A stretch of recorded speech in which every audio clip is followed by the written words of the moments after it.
আসসালামু আলাইকুম। আশা করি সকলেই ভালো আছেন। আমি শান্ত আজ হাজির হয়েছি। আপনারা আমাকে দেখে নিশ্চয়ই অবাক হচ্ছেন। আসলে অবাক হওয়ার মতোই কথা, কারণ প্রতিবার কিন্তু ওয়াফি শুরু করে থাকে, কিন্তু আজকে তিনি অনুপস্থিত। কারণ হিসেবে তিনি জানিয়ে দিয়েছেন, সেগুলো পরে বলবো। আপাতত আপনারা বলুন কেমন আছেন আর কমেন্ট করবেন। আজকে চেষ্টা করব ভালো ভালো কিছু ঘটনা নেওয়ার জন্য। আমরা প্রায় 3 সপ্তাহ বিরতি নিয়েছিলাম, কারণ আমাদের এক্সাম চলছিল। এক্সাম এবং বিভিন্ন কারণে এতদিন অন্ধকার করা হয়নি। তো আজকে আমরা হাজির হয়েছি এপিসোড 13 সিজন 1 নিয়ে। আশা করি আপনাদের ভালো লাগবে। তো ওয়াফি ভাই আসেনি, তার কারণটি হচ্ছে তিনি 3টে এপিসোডের জন্য তাকে বিরতি দেওয়া হয়েছে ম্যানেজমেন্ট টিম থেকে। আগামী বছর থেকে ঘোষণা দিচ্ছি যে আগামী বছর থেকে আমাদের সিজন 2 শুরু হবে। সিজন 2 এর তৎক্ষণাৎ তিনি জয়েন দিবেন আমাদের সাথে। আপাতত আজকে বেশি দেরি করব না, শুরু করে দিতে যাচ্ছি ইমেল সেগমেন্ট। তার আগে ছোট্ট 1 মিনিটে একটা বিরতি। Stay tuned with us.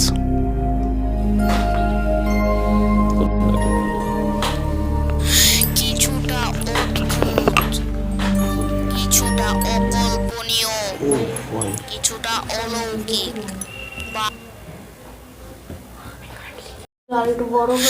কিছুটা অদ্ভুত, কিছুটা অকল্পনীয়, কিছুটা অলৌকিক বা অনেকটা অমীমাংসিত। আর এই চারও যেখানে একত্রিত বা মিলিত হয় বা শোনা যায়, তা হলো অন্ধকার। প্রতি বৃহস্পতিবার রাত 10টায় only on Emperor Wafi. Please listen on your own risk. অন্ধকার with SM Wafi, brought to you by Ran Potata. বিরতির পর ফিরলাম। আশা করি আপনারা আজকে এনজয় করবেন। সরাসরি ইমেল সেগমেন্টে চলে যাচ্ছি। শীতের মৌসুম, অনেক ঠান্ডা লেগে গেছে, আপনাদেরও হয়তো বা হতে পারে। তো আজকের আমি প্রথম ঘটনাটি শুরু করতে যাচ্ছি। প্রথম ঘটনাটি আমাদের পাঠিয়েছেন হৃদয় নামে একজন। ঘটনাটির নাম অন্ধকারের অতিথি। রাত তখন প্রায় 2টা। গ্রামের পুরনো বাড়িটা চারদিকে নিস্তব্ধ। শুধু মাঝে মাঝে বাঁশঝাড়ের মাথায় হালকা হাওয়ার শো শো শব্দ। নীলা পড়ার টেবিলে বসে শেষ পরীক্ষার জন্য পড়ছে। হঠাৎ বাইরে বাঁশঝাড় থেকে এলো অদ্ভুত খটখট শব্দ। খট খট খট। মনে হলো শুকনো বাঁশ কেউ ভাঙছে। প্রথমে নীলা ভেবেছিল হয়তো বাঁশের ঘষা, কিন্তু শব্দটা এবারে স্পষ্টতর। মনে হলো কারোর পায়ে ধীরে ধীরে এগিয়ে আসা। খট খট খট। তার বুকের ভেতর দুক দুক পুকানি বাড়ল। জানালার ফাঁক দিয়ে চাঁদের আলোয় এক ঝলক দেখতে পেল। সাদা কাপড়ে ঢাকা লম্বা এক অবয়ব বাঁশঝাড়ের পাশে দাঁড়িয়ে, মাথা ঘুরিয়ে ধীরে ধীরে যেন নীলার দিকে তাকালো। নীলা তাকিয়ে রইল, মুখ নেই, শুধু 2টা অন্ধকার গর্তের মতো চোখ। ভয়ে হাত পা অবশ। দরজা বন্ধ করতে উঠে দাঁড়াতে যাবে, ঠিক তখন বাড়ির ভিতর থেকে শোনা গেল ফিস ফিস শব্দ।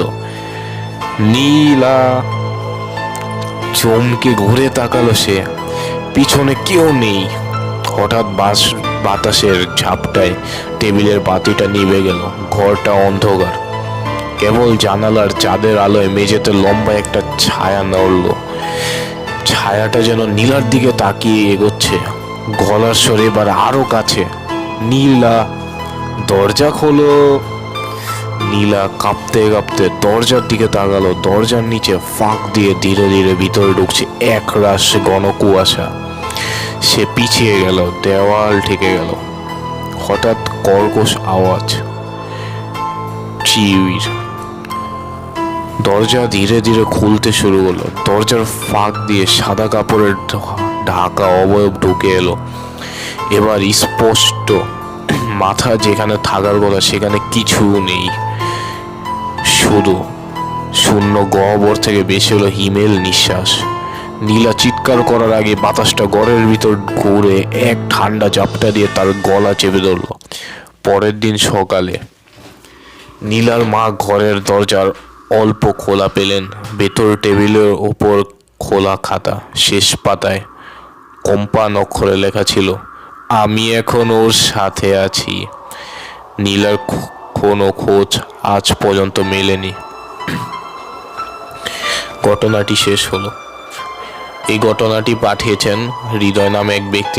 জানি না এটা কতটুকু সত্য কিংবা মিথ্যা, তবে ঘটনাটি পড়ে ভালো লেগেছে। আপনাকে ধন্যবাদ। আশা করি আপনার কাছ থেকে এর পরেও ঘটনা পাবো। তো গাইস, আজকে আমরা SM ওয়াফিকে কানেক্ট করার চেষ্টা করব অনলাইন মাধ্যমে। তিনি যদি তাকে পেয়ে যায়, তিনি যদি কিছু বলতে চান, শর্ট করে কোনো মেসেজ। আজকে তিনি স্টুডিওতে উপস্থিত নেই, কিন্তু একদিন আপনারা জানেন যে ভার্চুয়াল উপায়ে একদিন যুক্ত করেছিলাম তার ভয়েস। আজ দেখি সম্ভব হয় কি না। তো আমাদের আজকের প্রথম স্টোরিটা শেষ হলো হৃদয়ের থেকে। দ্বিতীয় স্টোরিতে চলে যাচ্ছি সরাসরি।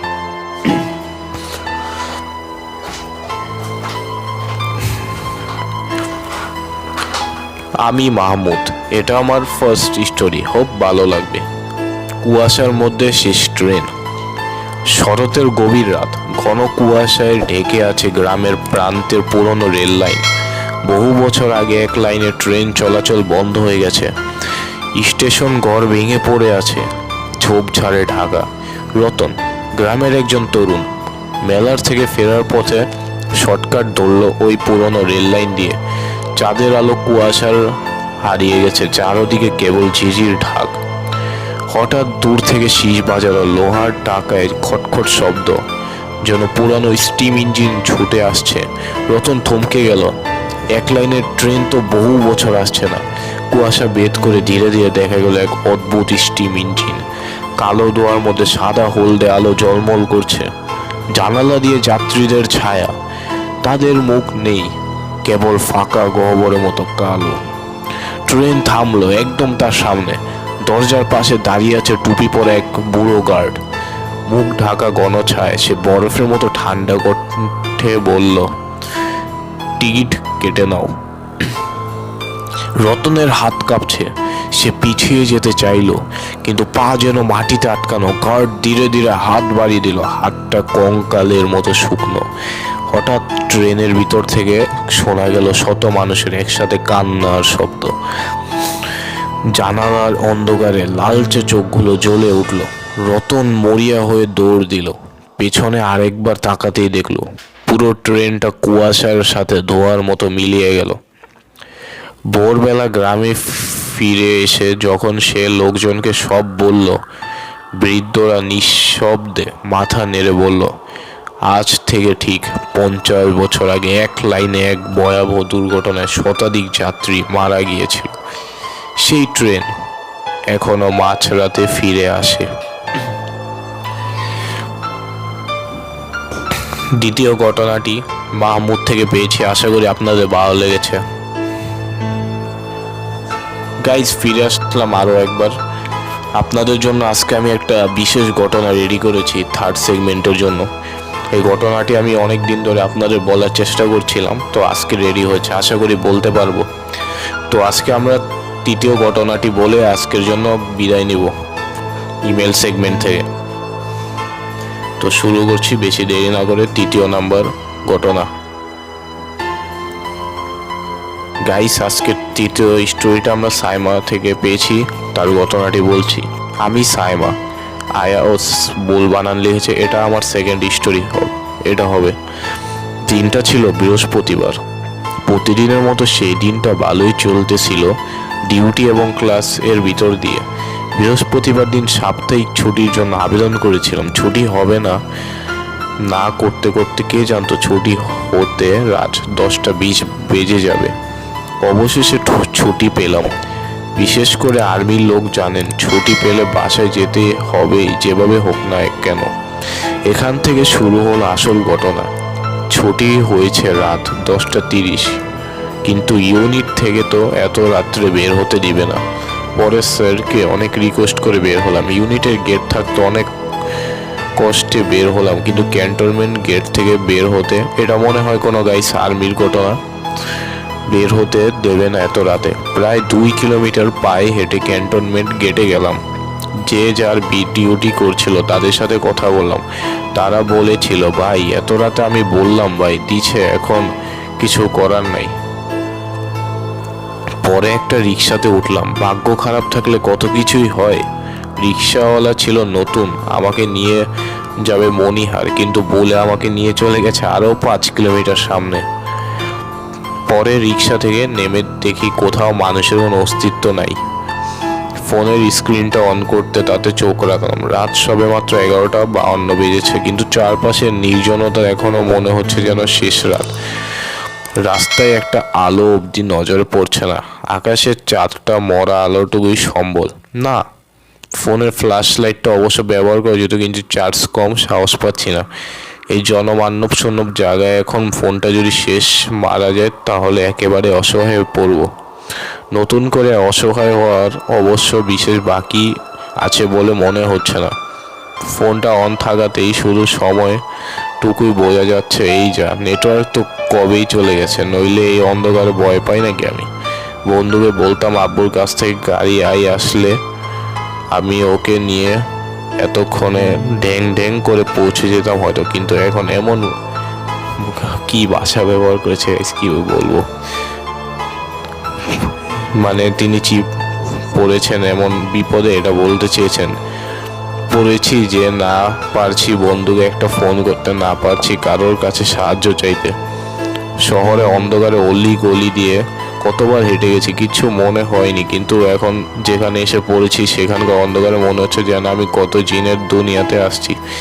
আকাশের চাঁদ, চারদিকে যেন আলো নেই, কালো চাদর দিয়ে ঢাকা। গাইস, ঘটনাটা এখানে শেষ করছে। এটা আসলে আমার মনে হচ্ছে একটা বানানো ঘটনা, তাই এখান থেকে বিদায় নিতে হচ্ছে। ধন্যবাদ সাইমাকে। আজকের শেষ ঘটনাটি একদমই ভালো লাগলো না। তো আজকের ইমেল সেগমেন্ট শেষ করছি। ইমেল সেগমেন্ট আর কি শেষ হচ্ছে না বললে ভুল হয়। আমাদের বুথ সঙ্গ আরেকটা পার্ট যেটা ছিল, এখন থেকে আমরা ইমেল সেগমেন্টই করব, এটা ডিসিশন নিয়েছি। আর 4th সেগমেন্ট হবে না।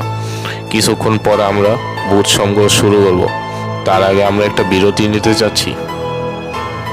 গাইস, বিরতি নেওয়ার আগে ওয়াফি ভাই থেকে SM ওয়াফি থেকে একটা মেসেজ পেয়ে গেছি, তো সেই মেসেজটি আমি পড়ে শোনাবো। তার আগে আমি বিরতিটি নিয়ে নিচ্ছি। আশা করি সাথেই থাকবেন। আর কেমন লাগছে জানি না, আপনারা মতামত জানাবেন। আপনাদের দীর্ঘদিন পর এসেছি, আশা করি জানাবেন। সরাসরি বিরতিতে। বাংলাদেশ এমন একটি দেশ যেখানে মানুষের অভাব নেই। অতিরিক্ত মানুষ থাকলেও এখানে ভূতের কোনো অভাব নেই। 100% সত্য ঘটনা কোথাও খুঁজে পাওয়া যায় না। এমনকি যারা ঘটনা বলতে চান কিংবা পাঠাতে চান তারাও জানেন না সত্য কোথায় পাঠানো যাবে। আমরা অনেক আবেগ, বিবেক এবং কৌতূহলী মানুষদের নিয়ে তৈরি করেছি একটি শো। এটি শুধু কোনো শো নয়, এটি একটি বাস্তবতা। আপনিও চাইলে আপনার ভয়ঙ্কর অথবা হরর ইমেইল আমাদেরকে পাঠাতে পারেন। অ্যাড্রেসটি হলো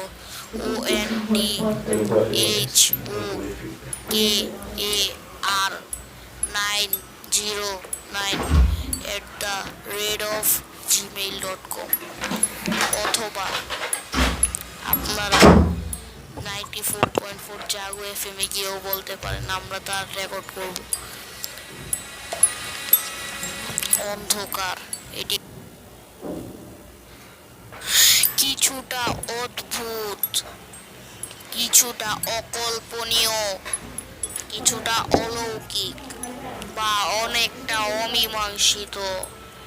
আর এই চারও যেখানে একত্রিত বা মিলিত হয় বা শোনা যায় তা হলো অন্ধকার। প্রতি বৃহস্পতিবার রাত 10টায় only on Emperor Wafi. Please listen on your own risk. অন্ধকার with SM Wafi, brought to you by Pran Potata. Guys, বিরতির পর ফিরে আসলাম। আমাদের SM ওয়াফি থেকে একটা মেসেজ এসেছে, তো শোনাচ্ছি তিনি যেভাবে লিখেছেন। গাইস, আসসালামু আলাইকুম। অবশেষে আপনাদের কাছে চলে আসলো 4 সপ্তাহ বা 1 মাস পর অন্ধকার। আমার বার্ষিক পরীক্ষা জনিত কারণে দীর্ঘ 1 মাস উপস্থিত হতে পারিনি, কিন্তু আজকে আমাদের শ্রদ্ধেয় শান্ত ভাই আপনাদের মাঝে ফিরে এসেছেন অন্ধকার এপিসোড 13 সিজন 1 নিয়ে। আমি অনেক ক্লান্ত, তাই আমাকে ম্যানেজমেন্ট থেকে 3টি এপিসোডের বিরতি দিয়েছে। তাই আপনারা আমাদের এপিসোড 16 সিজন 1 এ দেখতে পারবেন, অর্থাৎ তিনি আর এই মাসে থাকছেন না সম্ভবত। তো আপনারা পরের বছর থেকে এপিসোড 16তে দেখতে পাবেন। বিভিন্ন দায়িত্বর কারণে তিনি এবং বিভিন্ন কাজের জন্য তাকে একটি 3 সপ্তাহের বিরতি আমরা দিয়েছি গাইস। এবং যদি আমরা সিজন 2 পরের বছর থেকে শুরু করি, এখনও ডিসিশন ফাইনাল না, কারণ ভিডিও শুরুতে আপনারা আমি জানিয়ে দিয়েছি যে পরের বছর থেকে সিজন 2 শুরু হতেও পারে, নাও হতে পারে। এখন দেখা যাক। আমরা SM ওয়াফিকে 3 সপ্তাহে মানে 3 এপিসোডের বিরতির পাশাপাশি তাকে কাজগুলো দিয়েছি যে যদি কাজগুলো হয় তাহলে সিজন 2 আমরা করব, তা না হলে এপিসোড 16 সিজন 1 থেকে পরের বছর দেখতে পাবেন SM ওয়াফিকে। আশা করি ততদিন পর্যন্ত আমি আপনাদের পাশে থাকবো। আশা করি আপনারা এনজয় করবেন এবং বিগত পূর্বের এপিসোডে আপনারা ভালো আমাদের সমর্থন দিয়েছেন, তার জন্য আপনাদের কাছে আমরা কৃতজ্ঞ। আশা করি এপিসোডটি আপনারা এনজয় করছেন। অনেক দিন ধরে আসলে অন্ধকার করা হয়নি, আমরা অনেক কথা জমে আছে, একবারে তো সব বলতে পারছি না, কিন্তু আস্তে আস্তে আশা করি সব বলে ফেলবো। তো আজকে আমরা বুথ সংগ্রহটি শুরু করতে চাচ্ছি, সাথে থাকুন গাইস। বুথ সংগ্রহ হচ্ছে এমন একটি বই যেখানে আসল ঘটনা যেগুলো পেপার বা বিভিন্ন মাধ্যম থেকে সংগ্রহ করে বইটি বানানো হয়েছে, আমরা এগুলো বই মেলা থেকে কালেক্ট করেছিলাম। আপনারা চাইলে বইটি নিতে পারেন, এখানে বেশ ভালো ভালো ঘটনা আছে। এবং আমরা সর্বশেষ বুথ সংগ্রহ যেদিন হয়েছিল সেদিন আমরা নূপুর রহস্য গল্পটি আপনাদের স্টোরিটি শুনিয়েছিলাম। আজ আপনাদের শোনাবো সলিল সমাধি। আশা করি আপনারা এনজয় করবেন। তো আজকে শুরু করছি ঘটনাটি।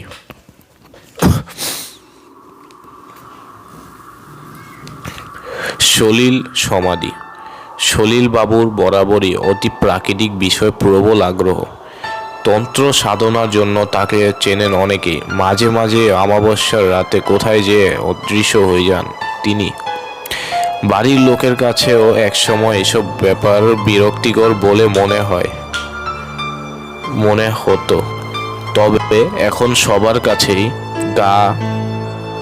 গা সওয়া হয়ে গেছে। ইদানিং তার মাথায় চেপেছে প্রেতাত্মাকে বশ করার চিন্তা। এক দুঃসম্পর্কের ভাই পতুল বাবু কিছুদিন আগে তার মাথায় এটি চিন্তাটি ঢুকিয়েছেন। বশীভূত প্রেতাত্মাকে দিয়ে নাকি বহু অসাধ্য সাধন করা যাবে। বলা যায় সলিল বাবুকে লোভে পেয়ে বসল। প্রকাশ্যে লোভটা হলো প্রেতাত্মাকে বশ করার, তবে পেছনে অর্থাৎ অপ্রকাশ্যে থাকা লোকটা হলো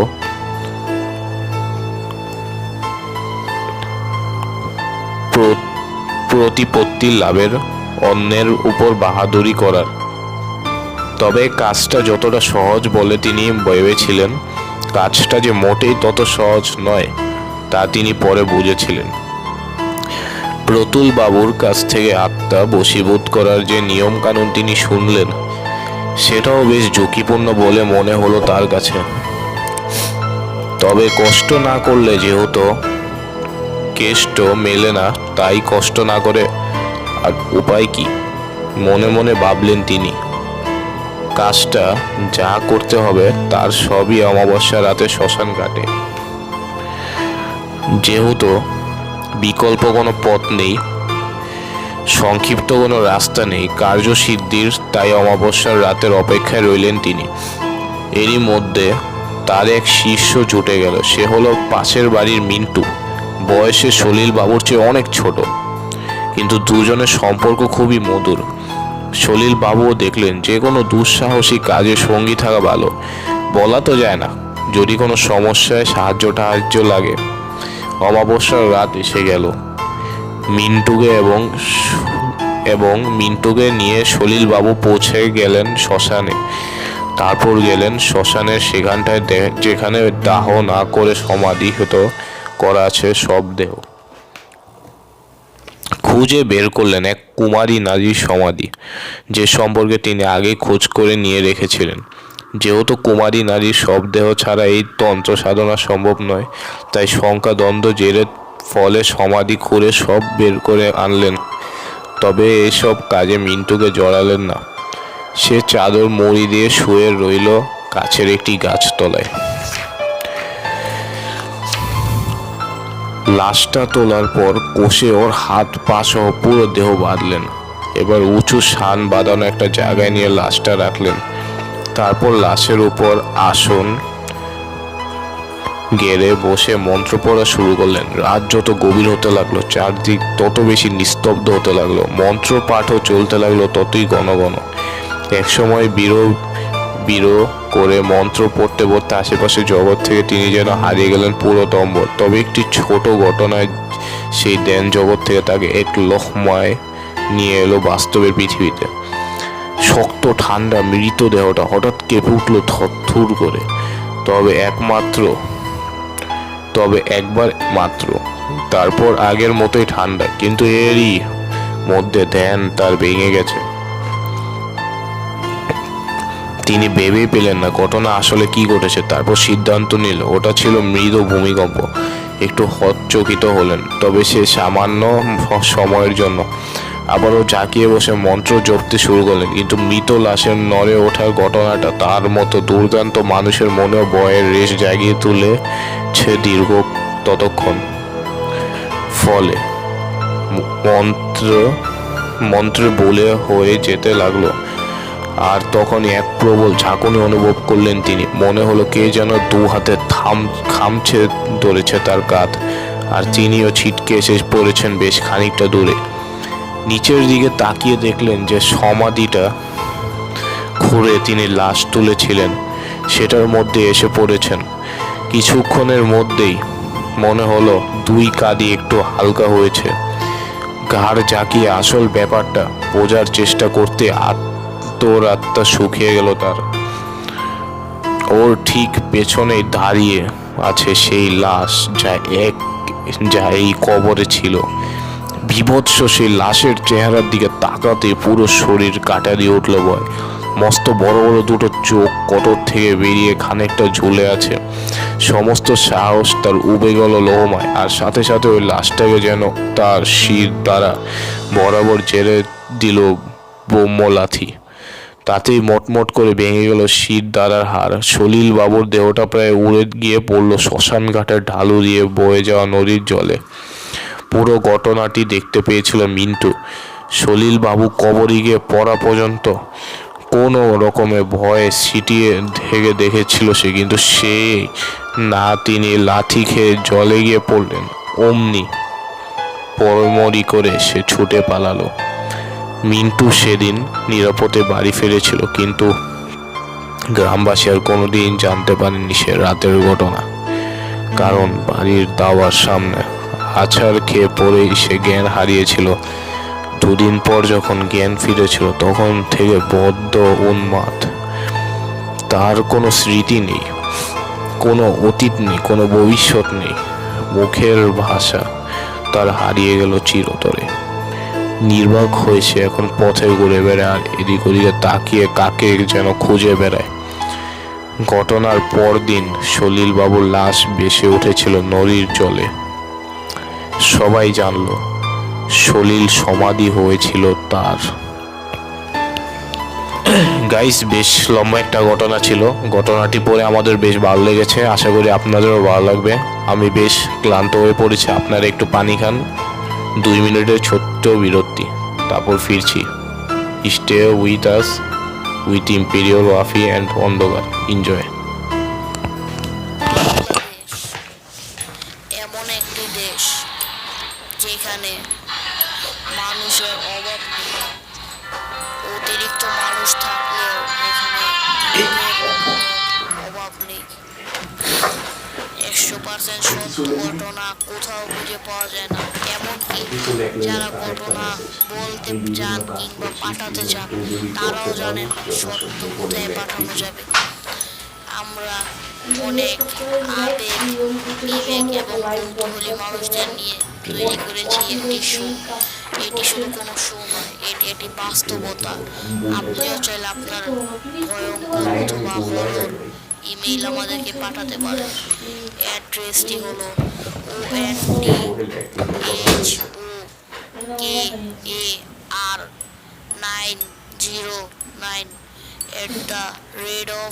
ondhar909@gmail.com অথবা আপনারা 94.4 জাগো FM এ গিয়েও বলতে পারেন, আমরা তার রেকর্ড করব।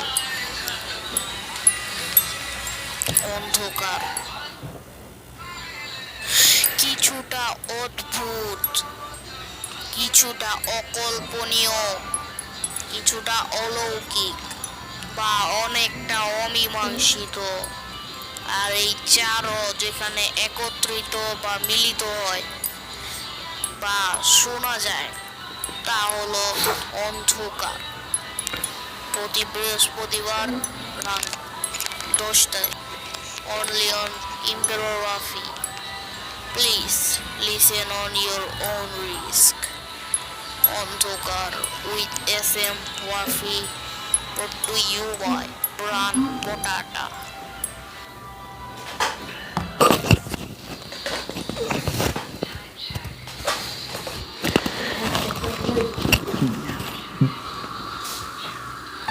গাইস, ফিরে আসলাম ছোট একটি বিরতির পর।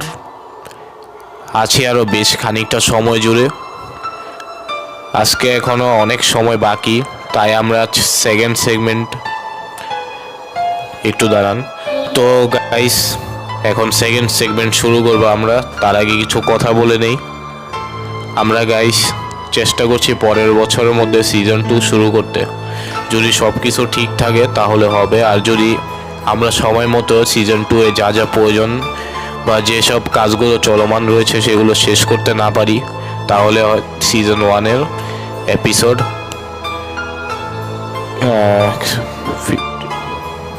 16 নিয়ে আমরা ফিরবো, SM ওয়াফি এবং MM শান্ত। ততদিন আমাকে শুনতে পারবেন। আমরা ইতিমধ্যে কাজগুলো সিজন 2 এর যে কাজগুলো তা ওয়াফি ভাই করছেন, আর আমরা এসেছি।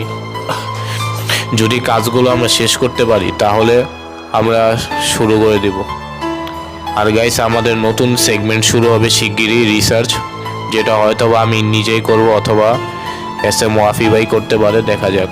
তার জন্য আমরা বিভিন্ন রিসার্চমূলক টপিক সিলেক্ট করছি। ইতিমধ্যে আমাদের হাতে অনেক টপিক আছে। আমরা আসলে চেষ্টা করেছিলাম যে এই আজকের এপিসোডটিতে বলার, কিন্তু আসলে সম্ভব হচ্ছে না, কারণ এখনও অনেক কাজ বাকি গাইস।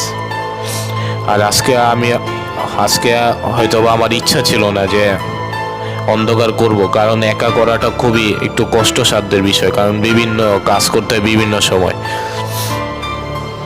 আজ আমি স্টুডিওতে সম্পূর্ণ একা আছি এবং আজকে আপনারা শুনতে পাচ্ছেন, আশা করি ভালো লাগছে। গাইস, আমাদের আরও একটা ইচ্ছা আছে যে সিজন 2 থেকে লাইভ করা সরাসরি, যদি সেই সৌভাগ্য হয় আশা করি করব, আর তা না হলে আমরা পরে দেখব, কিন্তু আমাদের মাথায় রেখেছি বিষয়টা। আজকে বেশ শীত পড়েছে গাইস, বেশ ভালোই লাগবে আশা করি আপনাদের শুনতে শীতের সময়। আপনারা বিগত 2টি এপিসোডে বেশ ভালো সমর্থন দিয়েছেন, তার জন্য আমরা খুবই কৃতজ্ঞ এবং অনুপ্রাণিত হয়েছে। আশা করি ভবিষ্যতে এমন সাপোর্ট দিবেন, এবং আপনাদের যদি ভালো লেগে থাকে শোগুলো তাহলে অবশ্যই আমাদের চ্যানেলটা একটু সাবস্ক্রাইব করে দিবেন এবং লাইক কমেন্ট শেয়ার করবেন, কারণ আপনাদের কারণে এই শোগুলো করা। এখন আমরা সেকেন্ড সেগমেন্ট শিগগিরই শুরু করব, আপনারা ততক্ষণ অপেক্ষা করুন। গাইস, আমরা আমাদের এপিসোডগুলোর জন্য কিছু সদস্য খুঁজতেছি। আপনারা যারা অন্ধকারের সদস্য হবেন তারা আমাদের সাথে যোগাযোগ করতে পারেন। তাদের জন্য নিচের নিম্নরূপ শর্তগুলো আমরা দিচ্ছি, যে আপনারা যদি যুক্ত হতে চান। গাইস, আমরা সেকেন্ড সেগমেন্টের পর আপনাদের এই ঘোষণাটি দিব যে আপনারা আমাদের সদস্য হতে চাইলে কি কি করতে হবে, এবং তা আপনারা শিগগিরই আমরা বলে দিব। তার জন্য আমরা স্টুডিওতে কাজগুলো করছি। ততক্ষণ আজকে আপনারা বিরতির পরপরই শুনতে পারবেন সেকেন্ড সেগমেন্ট। বেশ লম্বা একটু কথা বলে ফেলেছি, কিছু মনে করবেন না, আসলে অনেক কথা বলা আছে আজকে শো, আসলে মনে হয় না সব বলতে পারবো। তার পূর্বে আমরা একটা বিরতি নিচ্ছি ছোট্ট, তারপর পরই আমরা সেকেন্ড সেগমেন্ট শুরু করব। আশা করি আজকের সেকেন্ড সেগমেন্ট আপনাদের ভালো লাগবে, লিসেনিং সেগমেন্ট। তো বিরতিটি, স্টে উইথ আস।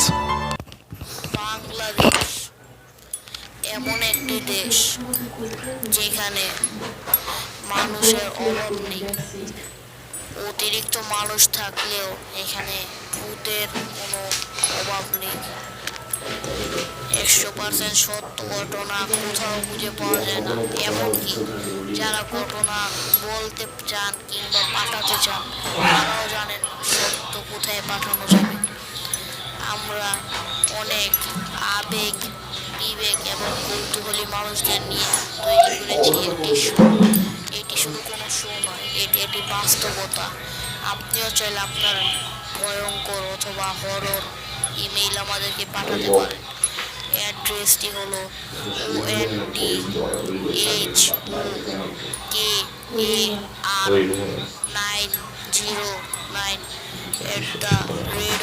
ondhar909@gmail.com, অথবা আপনারা 94.4 জাগো FM এ গিয়েও বলতে পারেন, আমরা তার রেকর্ড করব।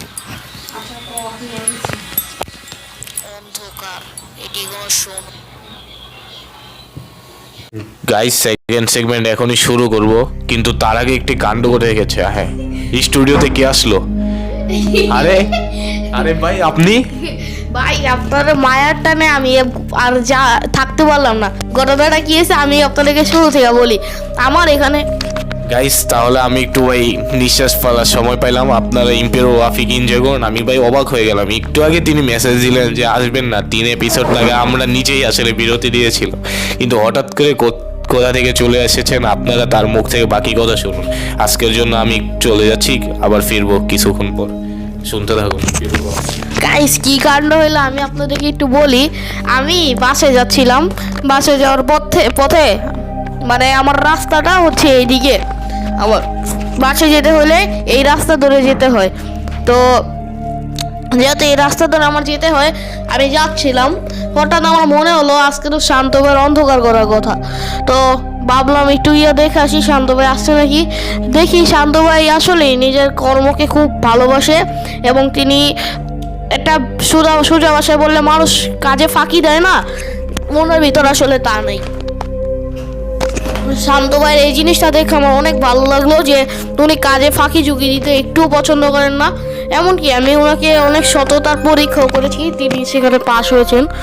তো দেখি আসলেই তিনি এখানে শো করছেন। পরে আমি একটু সারপ্রাইজ দেওয়ার জন্য আসলাম, আইসা দেখি শান্ত ভাই শো করতেছে, দেখা মনটা অনেক খুশি হয়ে গেল। আপনারা তো দেখলেন, আইসেই আমি হাসা শুরু করলাম। তো আজকে তো ভাই আপনি কি ফার্স্ট সেগমেন্ট করে ফেলেছেন? ভাই, ফার্স্ট সেগমেন্ট অলরেডি হয়ে গেছে, আসলে আজকে ভাই আমার ইচ্ছা ছিল না আসার ভাই, হঠাৎ করে আমি স্টুডিওতে চলে এসেছি, কারণ ভাই দীর্ঘ 3টা এপিসোড বিরতি নিয়েছে, আর বিরতি নিলে যারা শুনে লিসেনাররা তারা তো আমাকে পিটাবে ভাই, সবাই তো অলরেডি অনেক বিরক্ত। ইয়েস দ্যাটস ইট আর কি। তো আজকে চলে আসলাম, আপনারা বেশ শীতকাল ভাই, আজকে সেই মজা লাগতেছে ভাই ও ভাই। স্টুডিওতে আইসা। তো আপনারা এনজয় করুন। এখন শিগগিরই সেকেন্ড সেগমেন্টে আমরা চলে যাচ্ছি, আর সেকেন্ড সেগমেন্টের পর আমার হাতে আজকে বেশ ভালো একটা ঘটনা আছে ওয়ান্টেড প্লেস থার্ড সেগমেন্টের, এবং যারা যারা আমাদের সদস্য হবেন তাদের জন্য মেসেজ আছে। আমি আসলে হাঁপাই যেতেছি ভাই, SM ওয়াফিকে দেখে আমি অনেক ভাই এক্সাইটেড হয়ে পড়ছি, তো শুনতে থাকুন।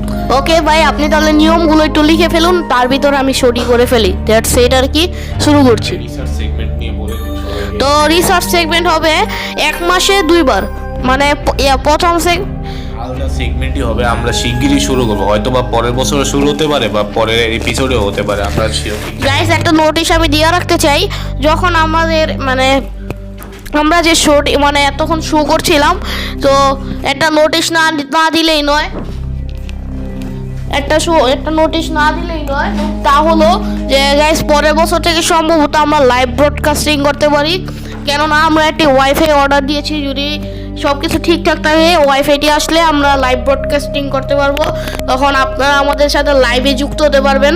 তো অন্ধকারের এই পরিমাণ আমরা ভিউয়ার্স দেখা মানে একটু ইন্সপায়ার্ড হয়েছি আর কি। আর আমি আপনাদের একটা কথা বলতে চাই, মাইন্ড করে না কেউ, আমাদের চ্যানেলে আমি অন্ধকার এপিসোড 11 নাকি 10 দেখেছি, অন্ধকার এপিসোড 11-10-এ আপনার ভিউ উঠছে 800+, কিন্তু সাবস্ক্রাইব একজনও হয়নি, লাইকও হয়নি। গাইস জিনিসটা আমার দেখে মানে হৃদয়টা ভাগ হয়ে গেছে, আমি আর সই করতে চাইতেছি না। তো আপনাদেরকে ভালোবেসে আবার চলে আসলাম, তো এখন কিছু করার নেই, আপনারা চাইলে লাইক করে দিতে পারেন, আপনাদের ছোট ভাই হিসাবে বা আপনাদের বন্ধু হিসাবে লাইক করে দিতে পারেন। তো এই দ্যাটস ইট। তো সেকেন্ড সেগমেন্ট শুরু করে, যেহেতু আমার তার কোনো স্টোরি নাই, আর আমি আজকে দেরিতে এসেছি, তো এটা কথা জানিয়ে রাখতে চাই। আজকে তো আমি এসেছি, কিন্তু পরের বা এই বছর আমি আর নাও আসতে পারি, একটু হয়তো আপনাদের জেনে রাখলে ভালো হবে। তো যা বলার আমি আমারটা পেশ করে দিয়েছি, এখন আপনারা জাগো FM শুনুন, তাদের show boot studio. That's it, শুরু করছি। একটা সম্পর্ক আছে, but we are the media, যেটা হচ্ছে তুমি টাকা ছাড়া উপভোগ। তুমি কি কোনোদিন আজ পর্যন্ত একটা FM রেডিওতে সাবস্ক্রিপশন ফি দিছো? তুমি কোনোদিন বলছো এই টাকাটা আমি রিচার্জ করলাম FM রেডিওর জন্য? তোমার মোবাইল আছে অথবা তোমার কাছে একটা পুরাতন ডিভাইস আছে যেটা রেডিও শোনা যায়, তুমি বছরের পর বছর সেখানে FM রেডিও শুনে যাচ্ছ, অথবা ফেসবুকে ঢুকছিলা বন্ধুর সাথে আড্ডা দিতে, স্ক্রল করতে করতে জাগো FM পেজে বা আরজিও পেজে ঢুকে পড়ছো, একটা ভিডিও দেখতেছো, আরে আমি তো ছোটবেলায় ভূতের গল্প দেখি, এখনো দেখি, এই ব্যাপারটা হয়তো আছে, কিন্তু তুমি কিন্তু আমার উদ্দেশ্যে কিংবা এই জাগো FM এর উদ্দেশ্যে কিংবা FM রেডিওর উদ্দেশ্যে কখনো টাকা খরচ করো নাই, কারণ আমরা তোমাদেরকে ফ্রি অফ কস্টে সবসময় এন্টারটেইন করার চেষ্টা করি। তো সেই জায়গা থেকে বলবো, এরকম একটা মিডিয়াকে ধরে রাখার জন্য তোমরা যারা ইউথ আছো, এই যে আমার বন্ধু যেমন ন্যাশনাল আইডিয়াল থেকে এসেছে, এরকম আমি শিওর যে অনেক স্কুল কলেজের বন্ধুরা আমাদের সাথে আছো, তোমরা আমাদের অনুষ্ঠানগুলোকে একটু ছড়িয়ে দিবে, এবং তোমাদের মধ্য থেকেই নেক্সট আরজি উদয়কে আমরা খুঁজি।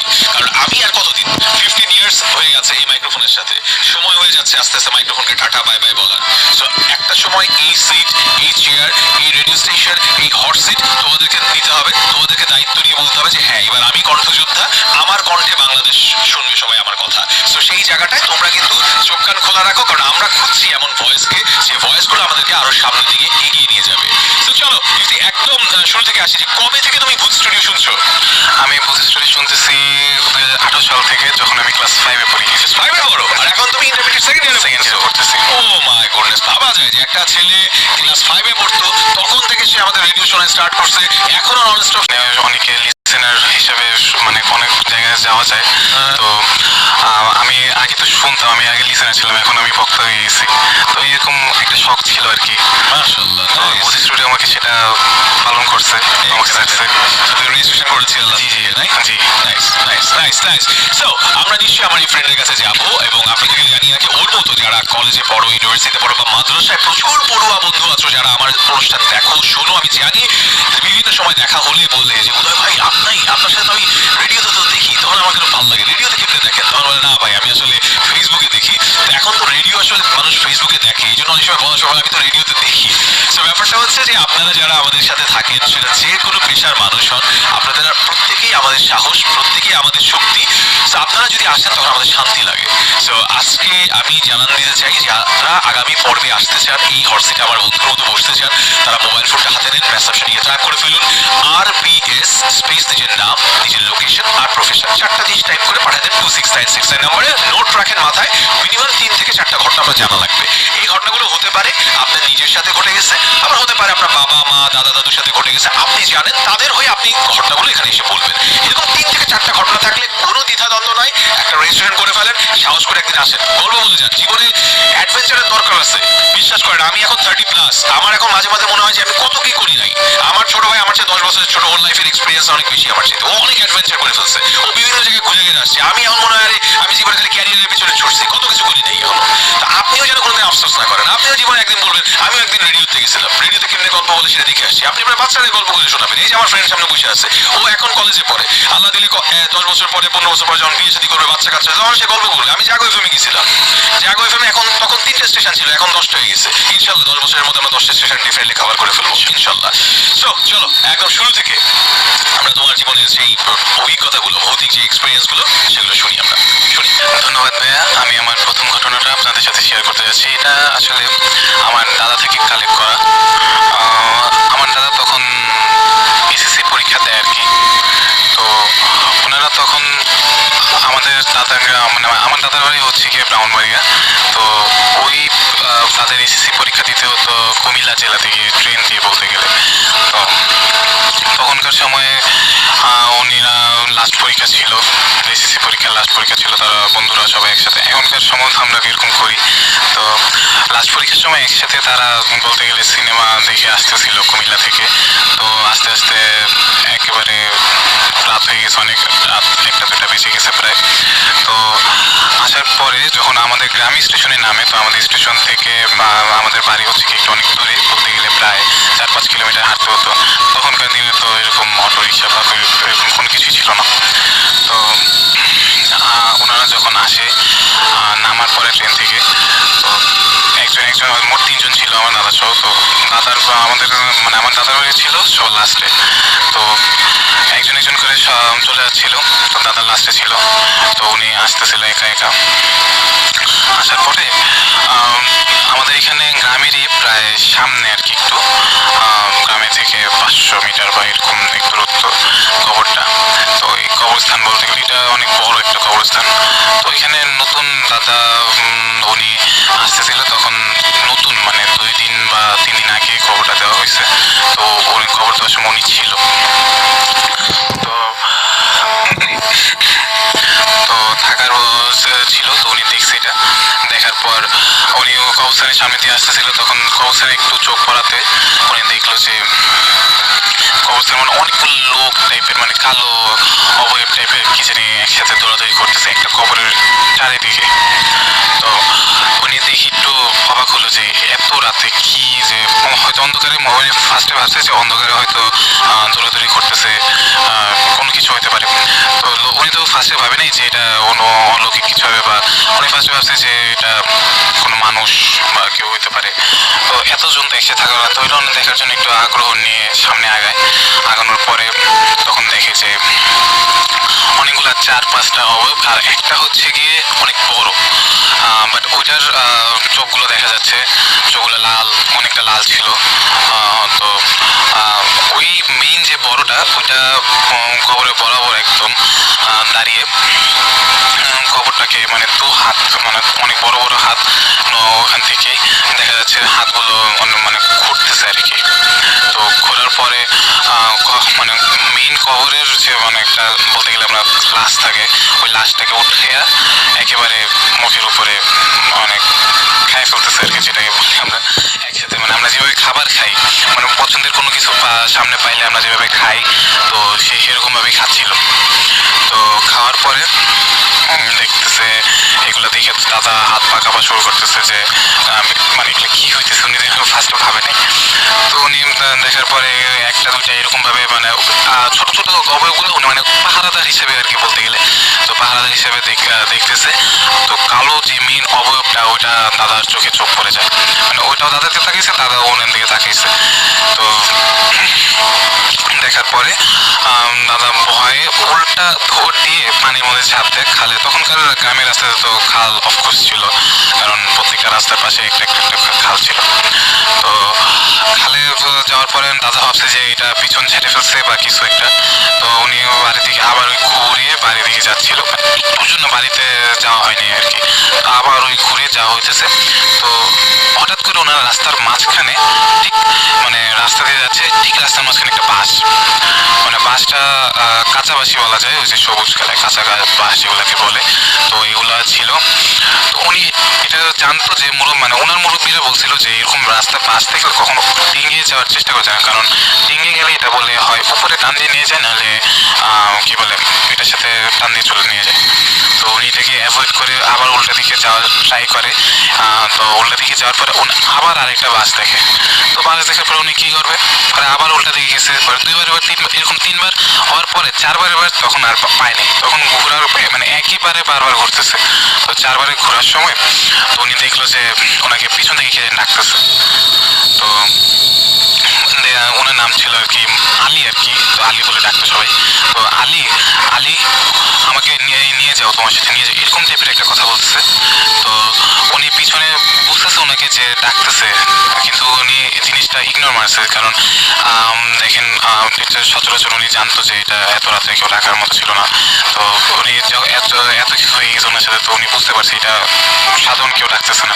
তো উনি এটা ইগনোর মারছে, ইগনোর মারার পরে তো যখন সামনে হাঁটা, তখন সামনে হঠাৎ করে একটা সাদা কাপড় পরা কাপড়ের মতো চুল সবগুলো মানে খোলা, আমাকে যে বলছে আর কি আমি কাহিনী, তো চুল সব খোলা ছিল, তো অনেক বড় বড়। তো ওনাকে বলতেছে তোকে আমি ডাকলাম, মানে গলা কণ্ঠটা এইভাবে, তোকে আমি ডাকলাম তুই কোনো পাত্তা দিলি না, তো দেখ তোকে আজকে বাড়িতে যাইতে দেখি না, এভাবে বলছে কথাটা। তো উনি এটাকে মানে একটু ভয় পাইছিল। তো ভয়ের পরে উনি সামনে আগে গেল যে দরকার নেই এইসব শুনলো কি না শুনলো কি। তো উনি হালকা পাতলা ভয় থাকলেও পরে যাচ্ছিল সামনে। যাওয়ার পরে কিছু দূর আগে যাওয়ার পরে তো উনি দেখলো যে আমাকে তো দেখতেছে যে বাড়ি ঠিক সামনেই, ঠিক আছে, বাড়ি ঠিক সামনেই, মানে উনি যেতে পারতেছে না, উনি হাঁটতেছে ঠিকই, মানে ওনার অনুভব হচ্ছে উনি হাঁটতেছে, কিন্তু উনি মানে রাস্তা আগাচ্ছে না, দেখতেছে যে এখানে দাঁড়িয়ে আছে। তো উনি আয়তুল কুরসি পারতো, তারপরে বিভিন্ন চাল গুলো করা শুরু করলো। তো পড়া শুরু করার পরে তো মানে ওইরকমই সিচুয়েশন হচ্ছে। পরে একটা সময় হঠাৎ করে একটা কি জানি সামনে আসলো, সামনে আসার পরে বলে উনি যতটুকু আমাদেরকে বলছে, তো শুনছে ওরা কি বলছিল যে মানে একটা ভয়ানক চৌকলা, অনেক মুখটা অনেক খারাপ দেখতে। তো এগুলো দেখার পরে উনি অজ্ঞান হয়ে যায়। তো অজ্ঞান হওয়ার পরে দেখে যে তখন সকাল হয়ে যায় আর কি। সকাল হয়ে যাওয়ার পরে সবাই তো ভাবতে খুঁজতেছিল ওনাকে, পরে রাস্তার মানে বাড়ির রাস্তা আর কি বলতে গেলে, বা কিছু দূর বাড়ি দেখতেছে, তো ওইখানে অজ্ঞান হয়ে পড়ে থাকে।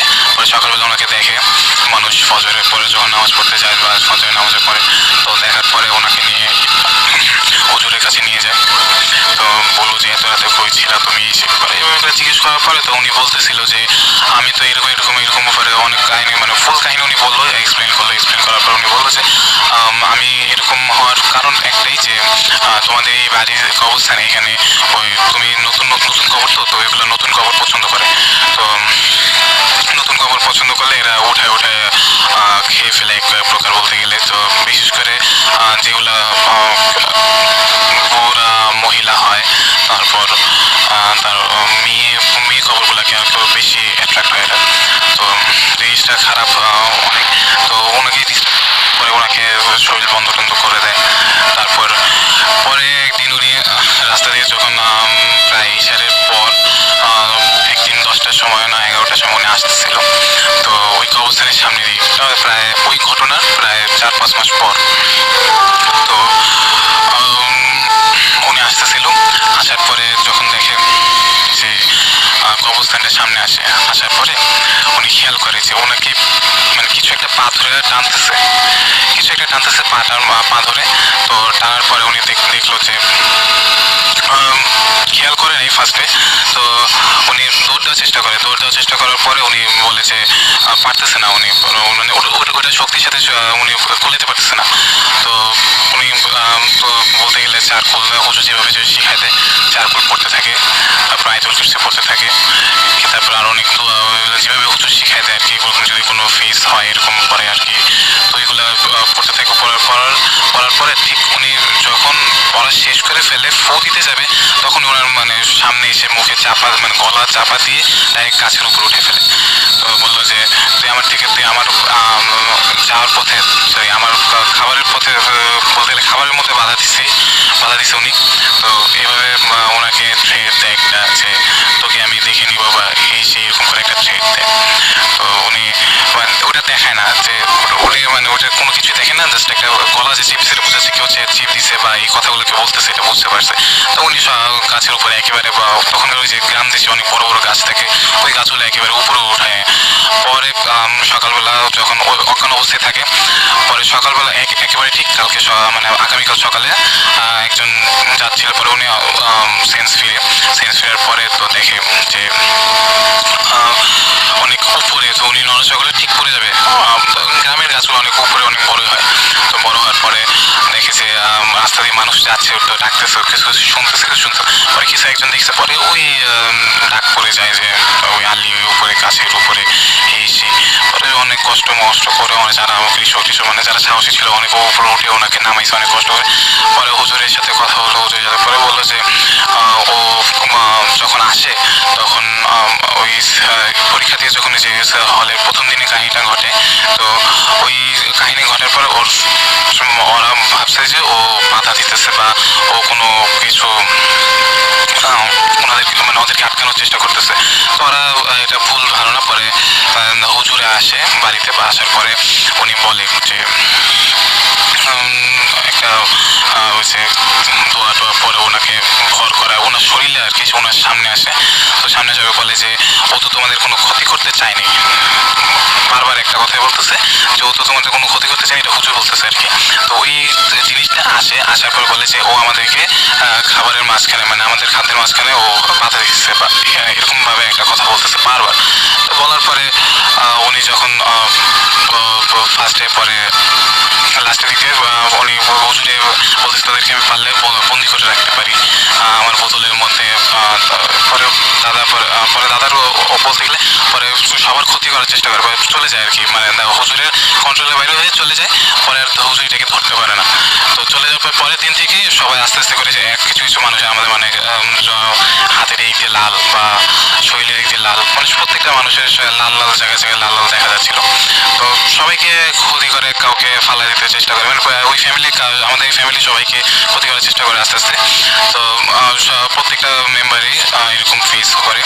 তো ওনারা হুজুরকে পরামর্শ দিলে হুজুর পরে অনেক কিছু করার পরে প্রায় 2-3 জন বড় হুজুর কুমিল্লা থেকে আমাদের গ্রামে আসছিল, তারপরে ব্রাহ্মণবাড়ি থেকে আসছিল। তো আসার পরে 2-3 জন হুজুর মিলে ওনাদেরকে একসাথে দরুদ পড়ে মজমা বসিয়ে তারপরে ওনারা একসাথে ওগুলোকে সামনে হাজির করার পরে তো ওই বারবার বলছিল একটা কথাই আগের বারের মতোই যে আমাদের খাদ্যের মাঝখানে বাধা দেয়। কি এমন খাদ্য যে হুজুর একটা কথাই বলতেছিল যে কি এমন খাদ্য যে তোমাদের মাঝে তোমরা তো বরং সেটা একটা খারাপ কাজ করতেছো, তো তা তোমাদেরকে দেখেছে, এমন তো না তোমাদেরকে কিছু বলছে বা কিছু করছে। তো ও তো খালি তোমাদেরকে আমাদেরকে বাধা দিছে এইভাবে করে বলতেছে। তো হুজুর পরে লাস্টের দিক দিয়ে ওকে বড় হুজুর ছিল, পরে অনেক দোয়া দরুদ করার পর অনেক কষ্ট হয়েছিল ওই রাতে। তো অনেক প্রায় পাড়ার সবাই সজাগ ছিল, ভয়ঙ্কর স্বাভাবিক একটা দিন ছিল। তো সবাই হুজুর 3 হুজুর মিলে অনেক কষ্ট করে ওই রাতে দোয়া দরুদ পড়ে সবাইকে করে তারপরে বোতলে বন্দি করে পরে এরা ওইখানে নিয়ে যায় 3 হুজুর মিলে। তো পরে আর কি এদের সাথে আর কোনো কিছু হয়নি, দাদাও তখন সুস্থ হয়ে থাকে। তো এই আর কি পরে দাদাও সুস্থ হয়ে যায়। দাদার সাথে ফার্স্ট একটা ঘটনা। তো আমার এইখানেই প্রথম ঘটনা শেষ হয়। আমি আমার বাইরে ভাই এত বড় ঘটনা, 52 মিনিট হয়েছে বাইরে ভাই, 52 মিনিট। তো আজকের জন্য একটা ঘটনাই থাক, কারণ একটা ঘটনাই অনেক বেশি। তো আমাদের সেকেন্ড সেগমেন্টটা আমি শেষ করতে চাচ্ছি। আমি এখন চলে যাবো, যেহেতু থার্ড সেগমেন্ট শান্ত ভাই আমার বাসা থেকে অনেক কল দিচ্ছে। ভাই আরেকটা ঘটনা শোনানো যায় কিন্তু ভাই আচ্ছা আপনি আসুন। ভাই শোনান, আমি ভাই এত বড় ঘটনা 52 মিনিট আছে, আর ইটল তো ভাই 1 ঘন্টা হয়ে যাব। ওনার নাম ছিল আতিফ দাদা, উনি খননের কাজ করতে ভাই এই যে আমি যদি এই ঘটনাটা শুনাই তাহলে 2 ঘন্টা হয়ে যাবো ভাই। তো আপনি শুরু করেন ভাই। That's it. আজকের জন্য আমি বিদায় নিচ্ছি গাইস। বিরতি নেওয়ার আগে আজকের জন্য আমি বিদায় নিচ্ছি। এটা হয়তো বা আমার জন্য এই বছরের শেষ ভিডিও।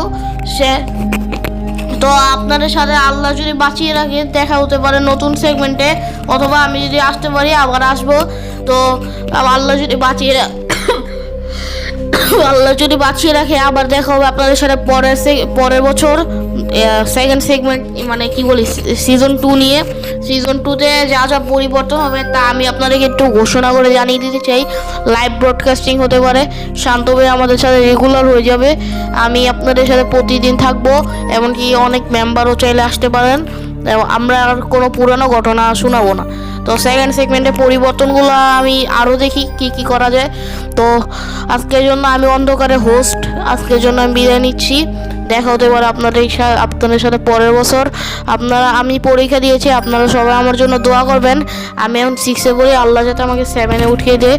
তো আপনারা সবাই আমার জন্য দোয়া করবেন যাতে আমি 7 উঠতে পারি, তো আবার একটা ভালো মার্ক নিয়ে। তো সবার কাছে একটাই চাওয়া, আজকের জন্য আমি চাচ্ছি বিদায় নিতে।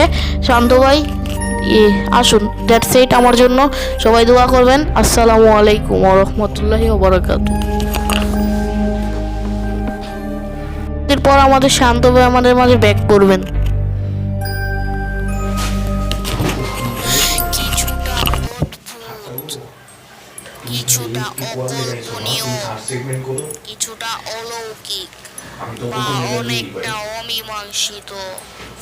আর এই চারও যেখানে একত্রিত বা মিলিত হয় বা শোনা যায় তা হলো অন্ধকার। প্রতি বৃহস্পতিবার রাত 10টায় only on Imperial Wafi. Please listen on your own risk. অন্ধকার with FM Wafi, with you by Bran Potata. Guys, বিরতির পর ফিরলাম। আশা করি আপনাদের ভালো লেগেছে আজকের সেকেন্ড সেগমেন্ট। আসলে ভাই SM ওয়াফি ভাইয়ের শুধু এত কম সময়ের জন্য আসার দরকার ছিল না বলে মনে করি। শুধু তিনি এসে আমাদের কষ্ট দিয়ে গেলেন। তো আজকে আবারও আমি একা হয়ে গেলাম। এতক্ষণ গাইস আমি অন্য কাজ করছিলাম, অন্ধকার মেম্বার সংগ্রহের জন্য আমরা নোটিশটি তৈরি করছিলাম। এখন আমরা চলে এসেছি আবার স্টুডিও, মানে এতক্ষণ একটু সাইডে ছিলাম, এখন সরাসরি এই হট সিটে চলে আসলাম। তো আমরা থার্ড সেগমেন্ট শুরু করব এখন। আশা করি ঘটনাটি ভালো লাগবে। ঘটনাটি বেশ অনেক দিন আগে আমি লিখে রেখেছিলাম, আজকে এটা তা বলবো। আশা করি কোনো ভুল হবে না, ভুল হলে ক্ষমা সুন্দর দৃষ্টিতে দেখবেন। স্টেয়াস শুরু করতেছি আমাদের আজকের থার্ড সেগমেন্ট, হন্টেড প্লেস। তো ঘটনাটি হচ্ছে ফেনী শহরে একটা সরকারি হাসপাতাল নিয়ে। ফেনীর পরিত্যক্ত হাসপাতালের রাতের ঘটনা। গাইস, আসলে আমি আমার যে এখানে হন্টেড প্লেস নিয়ে ঘটনাটি আমি রেডি করেছি, আসলে সে ফাইলটি এখন আমি পাচ্ছি না খুঁজে। এটা আসলে অন্য একটা স্টোরি ফাইল ছিল, এটা আমি শোনাবো একদিন, তা প্রস্তুত করেছি, যে কোনো একদিন আপনাদের শোনাবো। এটা একটা হাসপাতালের ঘটনা, তার ডিটেলস এখন আমি সংগ্রহ করছি।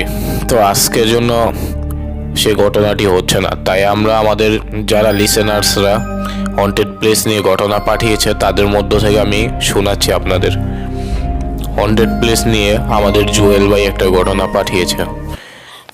ঘটনাটি তিনি যেভাবে পাঠিয়েছেন আমি সেভাবে আপনাদের শোনাচ্ছি। আমি জুয়েল, এটা থার্ড সেগমেন্টের জন্য পাঠানো আমার স্টোরি। আমার শান্ত ভাইয়ের থার্ড সেগমেন্ট খুব ভালো লাগায়। আমি আমার বাড়ির পাশের সুন্দরবন নিয়ে কিছু বলতেছি, আশা করি ভালো লাগবে। ধন্যবাদ ভাই। সুন্দরবন। বিস্ময়কর হলেও সত্যি, ইদানিং সুন্দরবনের জল, ডাঙার কুমির ও বাঘের পাশাপাশি অন্য বিপদের কথা শোনা যাচ্ছে। বাংলাদেশ ও ভারতের বিস্তীর্ণ এলাকা জুড়ে অবস্থিত সুন্দরবন ওয়ার্ল্ড হেরিটেজ হিসেবে স্বীকৃত। প্রকৃতিকে কাছ থেকে এক নজর দেখতে সেখানে গিয়েছিল একটি দল। এ দলেরই একজন আরেকজন গহীন বনে তার একটা ছবি তুলে দিতে বলেছে। ছবি গিয়ে লোকটি চিৎকার করে অজ্ঞান হয়ে যায় ছবি তুলতে গিয়ে। এই ঘটনার দুদিন পর একটি মেডিকেল কলেজ হাসপাতাল লোকটির হার্ট অ্যাটাক মৃত্যু হয় ঘোষণা দিয়ে। তোলা ছবিটি ডেভেলপ করার পরে যারা ছবি তুলেছিল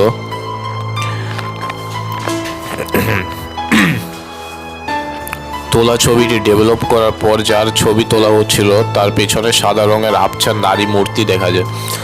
যদিও অনেকে পুরো ঘটনাকে গুজব হিসেবে উড়িয়ে দিচ্ছেন এবং ওই ছবিটিকে ফটোশপের কারসাজি বলে অভিহিত করেছেন। উল্লেখ্য যে আর কোনো সুন্দরবনগামী দলের সাথে এরূপ হয়নি। সুন্দরবন নিয়ে অনেক স্থানীয়দের মধ্যে প্রচলিত আছে যে মৃত বাঘের আত্মারা নাকি গভীর জঙ্গলেও ঘুরে বেড়ায়।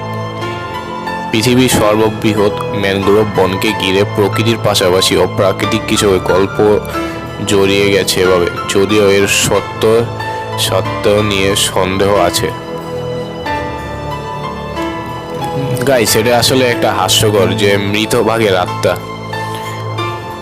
আসলে আত্মা নিয়ে আমি অত কিছু বলতে চাই না, এটা সত্য নাকি মিথ্যা এখনো জানি না।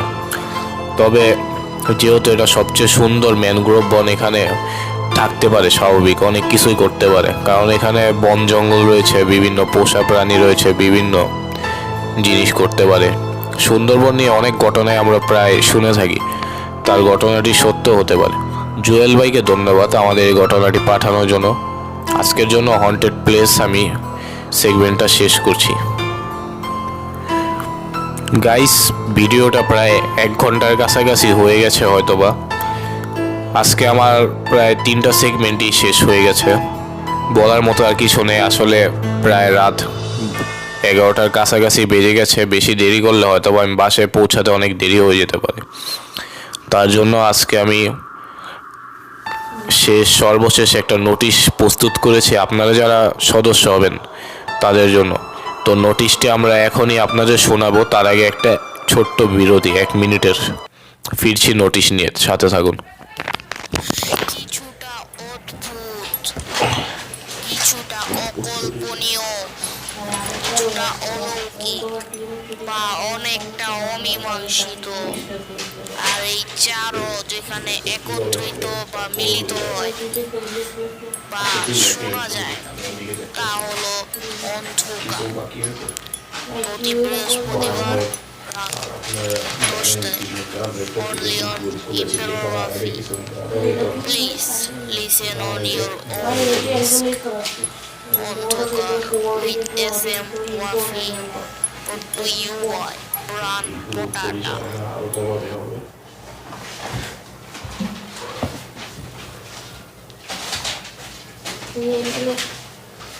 বাংলাদেশ এমন একটি দেশ যেখানে মানুষের অভাব নেই। অতিরিক্ত মানুষ থাকলেও এখানে ভূতের কোনো অভাব নেই। 100% সত্য ঘটনা কোথাও খুঁজে পাওয়া যায় না। এমনকি যারা ঘটনা বলতে চান কিংবা পাঠাতে চান তারাও জানেন সত্য কোথায় পাঠানো যাবে। আমরা অনেক আবেগ, বিবেক এবং কৌতূহলী মানুষদের নিয়ে তৈরি করেছি একটি শো।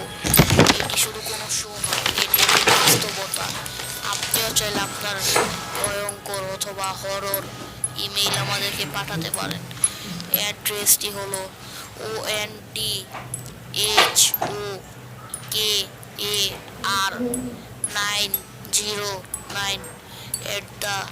onthokar909@gmail.com, অথবা আপনারা 94.4 জাগো এফএমে গিয়েও বলতে পারেন, আমরা তার রেকর্ড করব। অন্ধকার এটি কোনো শো নয়, এটি একটি বাস্তবতা। গাইস, আমাদের নোটিশটি প্রস্তুত করেছে, আপনাদের এখন শোনাচ্ছি। বিসমিল্লাহির রহমানির রহিম। সদস্য হওয়ার পর যে সরি গাইস, সদস্য হতে যা করণীয়: 1. অনলাইনে সক্রিয় থাকতে হবে, কারণ যে কোনো সময়ে কাজ বা ঘোষণা প্রকাশ হলে তার কাছে যেন পৌঁছে যায় এবং সে অ্যাক্টিভ হতে পারে। 2. প্রতি বৃহস্পতিবার শোয়ের জন্য স্টোরি পাঠাতে হবে। যেহেতু আপনি মেম্বার, এটা আবশ্যক না, যদি আপনি মেম্বার হন আপনি চেষ্টা করবেন পাঠানোর। 3 নম্বর, সদস্য আপাতত সরাসরি স্টুডিওর মাধ্যমে কথা বলার সুযোগ বা এখনও সেই মাধ্যম তৈরি হয়নি, তাই যুক্ত হওয়ার জন্য আমাদের সাথে অনলাইনে ভয়েস পাঠাতে হবে। ভয়েস যে কোনো মাধ্যমে পাঠাতে পারবেন, আমাদের ইমেল, আমাদের ফেসবুকে পাঠাতে পারবেন ইম্পেরিয়াল ওয়াফি পেজে ভয়েস করে, অথবা আপনারা ইমেলে জিমেল থেকে আপনারা অন্ধকার 909@gmail.com এই ঠিকানায় আপনি আপনার যে কথাগুলো তা বলে পাঠিয়ে দেবেন। 4. না আর কোনো নেই, 3টি নিয়ম। আপাতত সদস্য হওয়ার জন্য লিখিত এই 3 শর্ত প্রযোজ্য। শর্ত যে কোনো সময় পরিবর্তন হতে পারে এবং তা পরিবর্তিত। 2. সদস্য হওয়ার পর করণীয়: 1. সদস্য হওয়ার পর প্রতি বৃহস্পতিবার অনলাইনে সক্রিয় থাকতে হবে। শোয়ের ঘোষণা বা সকল বিজ্ঞপ্তি যেন সে জানতে পারে। 2. সদস্য হওয়ার পর যদি সে কোনো কারণে অন্ধকার থেকে বিদায় নিতে চায়, তার জন্য অন্তত 1 মাস আগে অন্ধকার টিমকে জানাতে হবে। যদি শোয়ের পূর্বে তার কোনো সমস্যা বা কোনো প্রবলেম থাকে, তাহলে সে শোয়ের অন্তত 2 থেকে 4 ঘন্টার পূর্বে জানাতে হবে শোয়ের যে সে উপস্থিত হতে পারবে না আজকে, তার সমস্যা জানাতে হবে। আমরা মোটামুটি প্রায় এরকম সদস্য নিব 3 থেকে 4 জন, অথবা একাধিক নিতে পারি। তো আপনারা যারা সদস্য হতে ইচ্ছুক তারা কিভাবে যোগাযোগ করবেন তা বলছি এখন। কিভাবে সদস্য হতে পারবেন: কল করতে পারবেন অথবা ইমেলের মাধ্যমে আমাদের জানাতে পারবেন। তাছাড়া আরও একটি মাধ্যম রয়েছে, আমাদের একটি ফেসবুক পেজ ইম্পেরিয়াল ওয়াফি, যেখানে আপনারা মেসেজ দিতে পারবেন।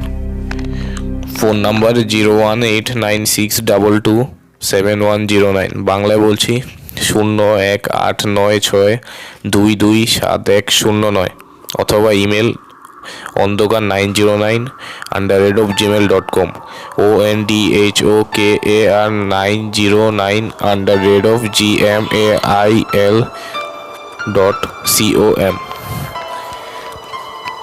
গাইস, আমাদের ঘোষণাটি আজ শেষ হলো। আরেকটি বিজ্ঞপ্তি যে আপনারা জানেন ইতিমধ্যে আমরা একটি ফেসবুক গ্রুপ খুলেছি, যেখানে আমাদের গ্রুপটির নাম হচ্ছে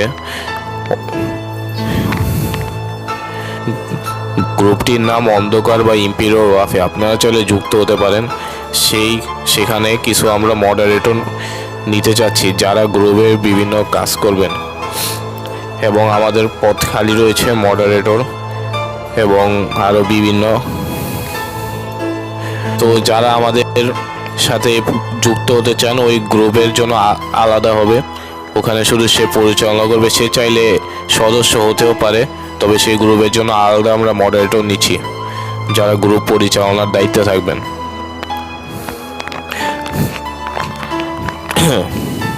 গাইস, ভিডিওটি ইতিমধ্যে অনেক বড় হয়ে গেছে, আজকে বেশ বড় ভিডিও হয়েছে। আসলে আজকে আমরা অনেক ছোট ভিডিও করতাম, যদি SM ওয়াফি ভাই না আসতেন 40 মিনিটে হয়তো বা শেষ করে দিতাম। তো তিনি এসেছেন, আমার জন্য আজ সুবিধা হয়েছে।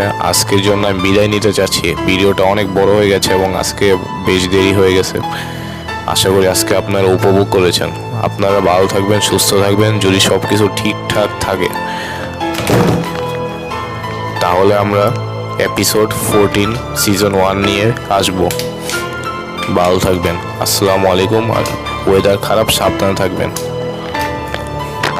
বিদায় নিচ্ছি। আল্লাহ হাফেজ।